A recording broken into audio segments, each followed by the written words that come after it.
can just get really, really excited about stuff to come this summer. And the reason we are here at the Manchester Velodrome this morning is because BBC Sport have partnered with Sport England to cycle pedal to Paris. So I'm leaving next Tuesday, but Chris Boardman, who joins me now, chair of Sport England, former Olympic champion, morning.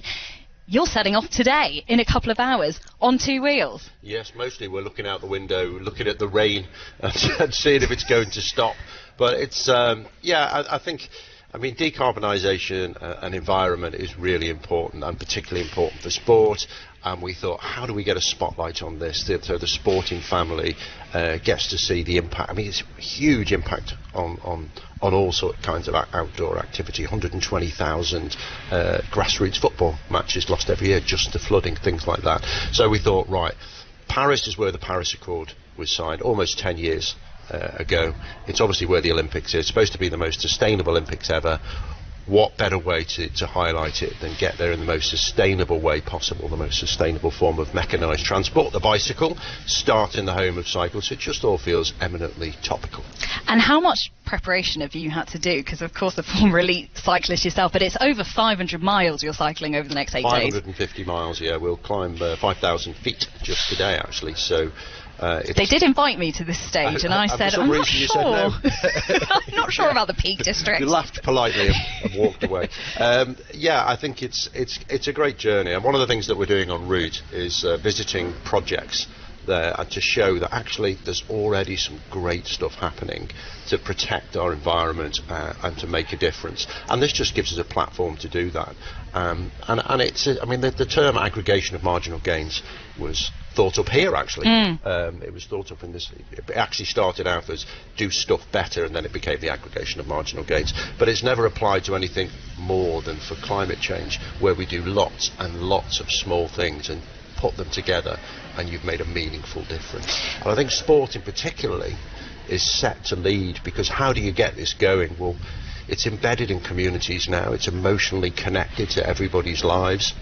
So when if we get sports stars, you say, do you know what, I'm not going to stop flying, but when I'm in Europe, I'll get the train. Who's with me? Can you imagine the difference that could make? So sport's poised really to take a lead on this. What do you say to people, though, who are looking at the Paris Games set to be the greenest that we've had in history, and some of the initiatives that I mentioned, repurposing venues, renewable energy being used, no generators, the Olympic Village is going to be turned into housing. So a lot is being done, but you are saying that's still not enough. Well, that's an interesting way to frame it, and I think that's really important, because we do that a lot, and it isn't enough. But when somebody takes action, it's an instant reaction to go, oh yeah, but they're still doing this, and it quashes people's enthusiasm for doing more. It makes people think, you know what, I don't think I'll bother. I think what we need to do is go, look what people are doing, look what Paris is doing, and then how do we build on that? So it's a slightly different, really important framing that we don't. It's not so big that it's daunting for us. It's something that we start that journey and we do think, and we feel good about it. We've got Daphne Schroeger with us as well, world champion Paris cyclist. We've got the Paralympics coming up. After the Olympics, you're not officially selected yet, but you're deep in training mode.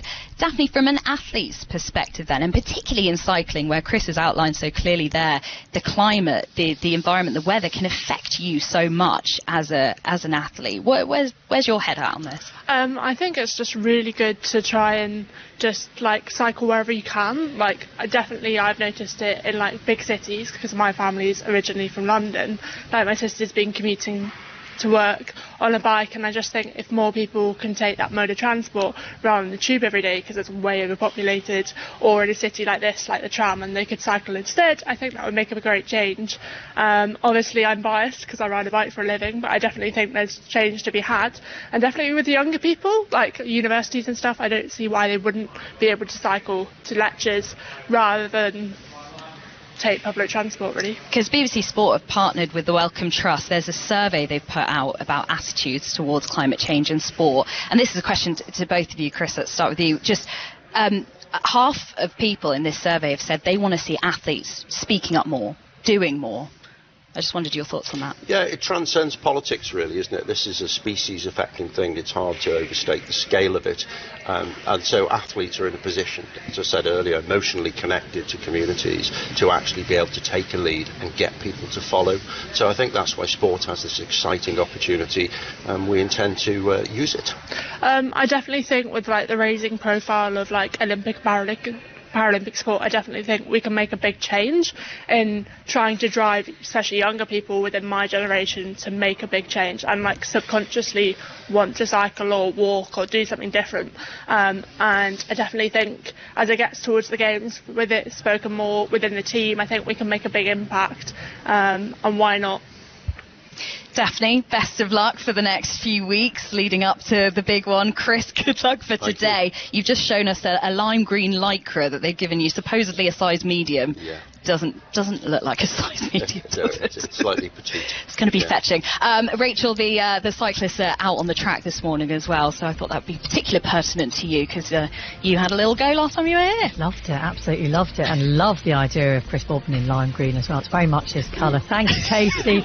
More to come from the Velodrome throughout the programme this morning. Yeah, we're getting excited about the Olympics after the Euros over, of course. The voice of the UK. This is 5 Live Breakfast. 5 Live Breakfast. 5 Live Breakfast. 5 Live Breakfast. 5